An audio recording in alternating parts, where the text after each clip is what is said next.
This is Doug Green, and I'm the publisher of Telecom Reseller, and this is a special podcast for TR Publications and the Cloud Communications Alliance.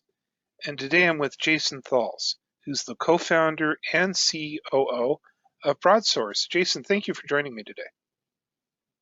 Thanks for having me, Doug. How are you? Well, great, and I'm really excited that we're going to be talking about, I think, a topic that is very important to a lot of our readers these days. It's CCaaS, Cloud Communications as a Service.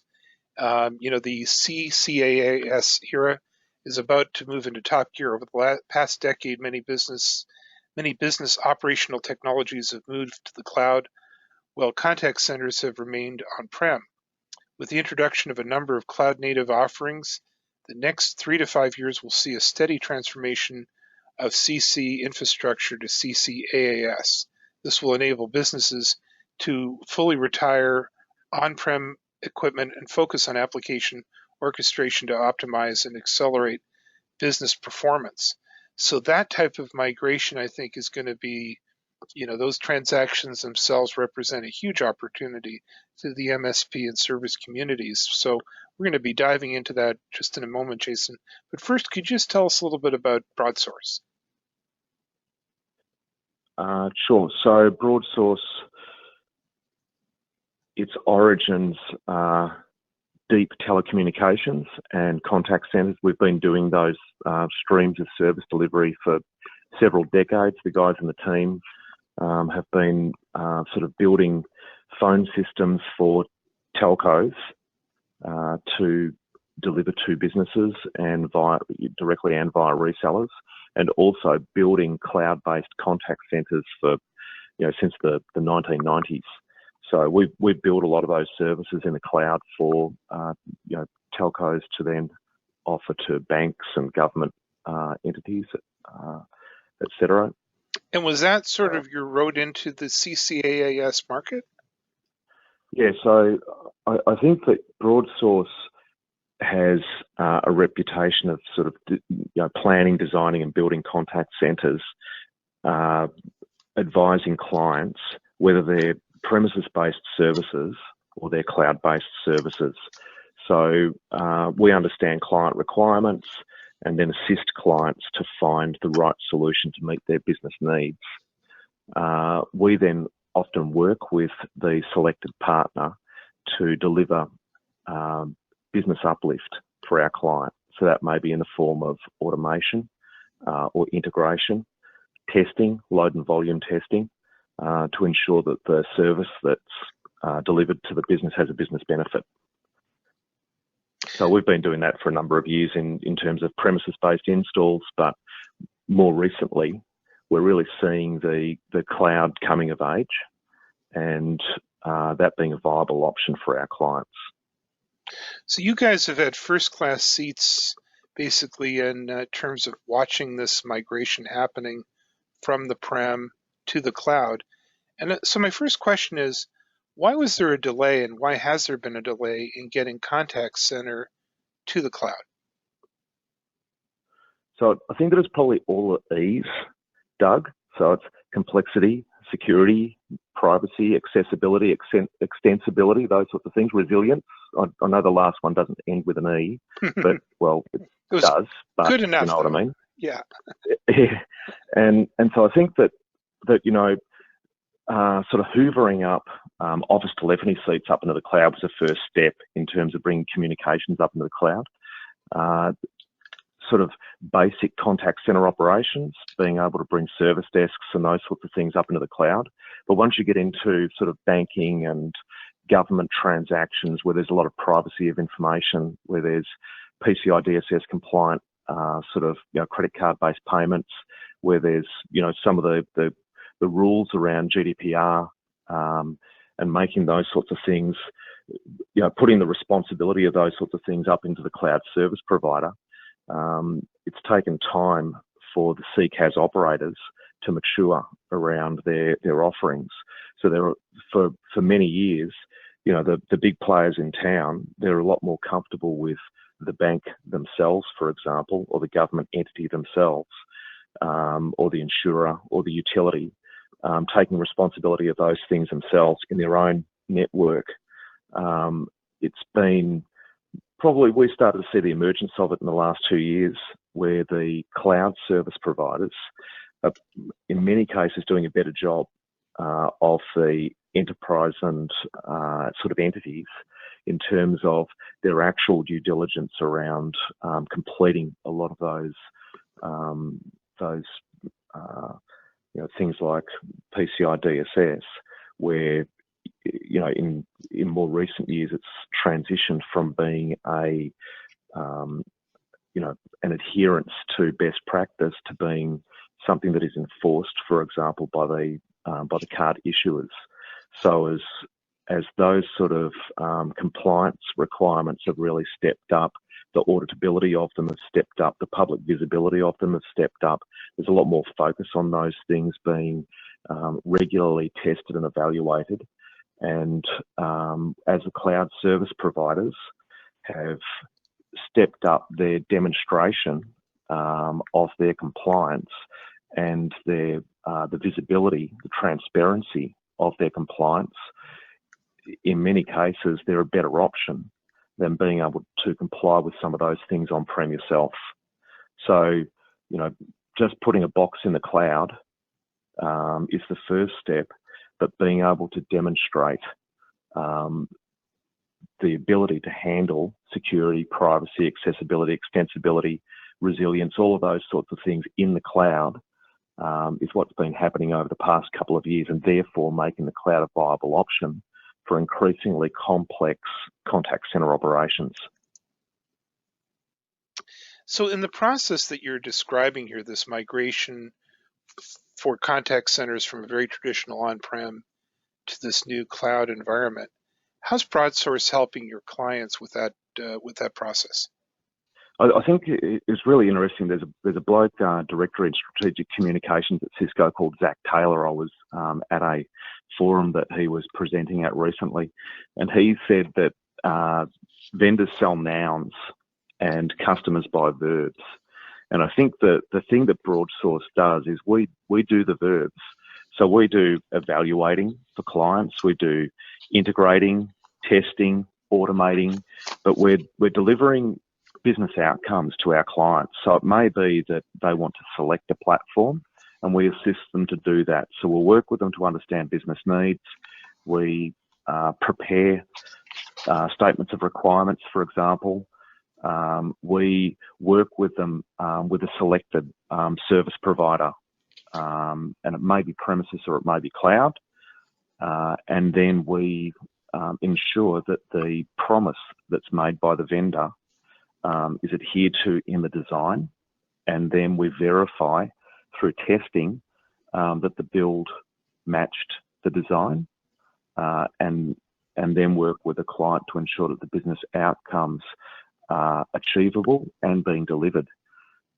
So some of our work is advisory, some of our work is integrating two systems, so it might be plugging into CRMs, plugging into back-end databases, plugging into back-end bespoke systems, and ensuring that the cloud touches, seamlessly integrates with the premises data content, but also ensuring that the technologies are implemented well, so that we reduce it in the contact center environment. We talk about sort of reduced friction of interacting with the business.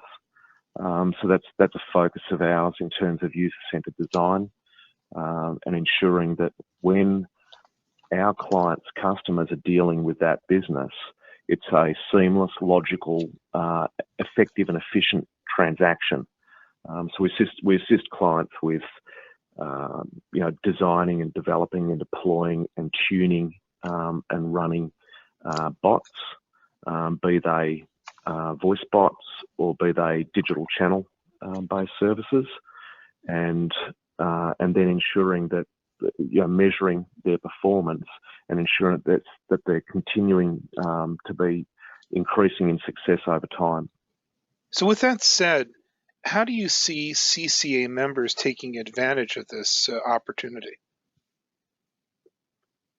I think a clear role for a CCA member is to ensure that bridging the premises and the cloud is secure, it's reliable, it's flexible, and you can really demonstrate resilience and capacity.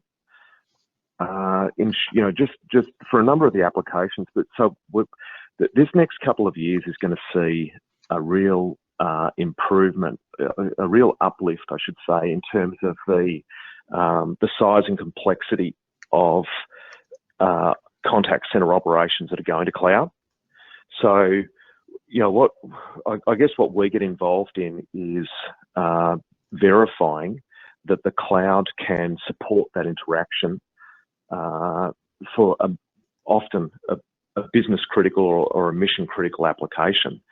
So if you lose a primary link in a office telephony environment, the tolerances in terms of failover are often greater or less impactful.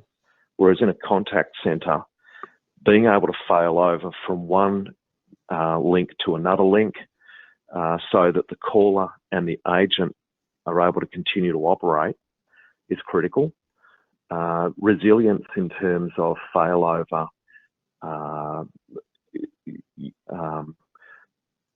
needs to be thoroughly tested and ensuring that it is operating correctly. So I think that the role that a CCA member can play is making testing and verification of capacity and resilience, making those sorts of things very easy for a client and for a value-added reseller to perform, because larger sort of contact center operations, as they move up into a cloud that may be delivered or supported by a CCA member, they want to ensure that that cloud service provider is protecting the operation in the business. So I think that's an area. So it's in terms of forming a really solid bridge between the cloud and the premises. I think the other thing that a CCA member can undertake is a really solid service desk in terms of this functionality.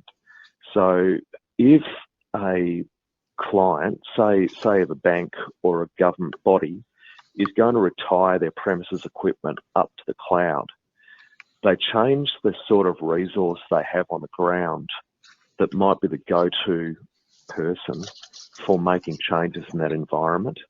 They change the mix of that resource. They might end up with a much more business-oriented person. Now, a business-oriented administrator is essential for any contact center operation. But the person who might be sitting there running their on-prem Cisco or Avaya or Genesis or something like that today often has quite a technical understanding of the platform too. If the business retires that platform to the cloud, they kind of lose that deep technical expertise in the platform, and instead they have more of a business administrator wanting business outcomes. So some things, when you make changes to the configuration of an environment, does have an immediate requirement on an infrastructure element or a licensing element, those sorts of things. So when a CCA member is responsible for delivering a CCaaS service, they need to ensure that they've got the service desk capability and skill so that they can attend to those requests from a client immediately and with confidence. The last thing a CCA member offering a CCaaS service would want is that when the client asks for something, they have to get back to them and have to research and they have to find another partner to do things. So I think having a depth of understanding of the contact center application and how it's applied to the business is critical on your service desk. So could you give us an idea of, who's actually doing this and how they're doing it? It varies by region. And I think that with the cloud, it's also critical to understand where the points of presence are located. So, you may get some cloud providers that are sort of overreaching the mark a bit in terms of their ability to address different geographies. I actually break cloud service provision into a couple of different sort of categories. You have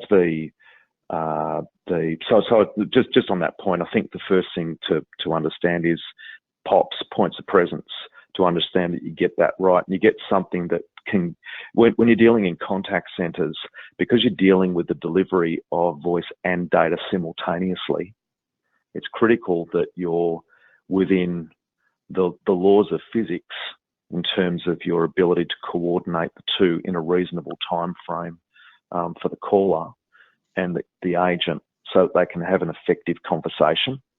So that's the first thing, understanding sort of, points of presence. Then you need to understand in your what you want from the cloud, and do you want a solution that is going to voice enable your CRM, or do you want a solution that is going to be a standalone call center or a standalone contact center, or do you want a toolkit that allows you to do whatever you want with the cloud service because you have the in-house technical capabilities?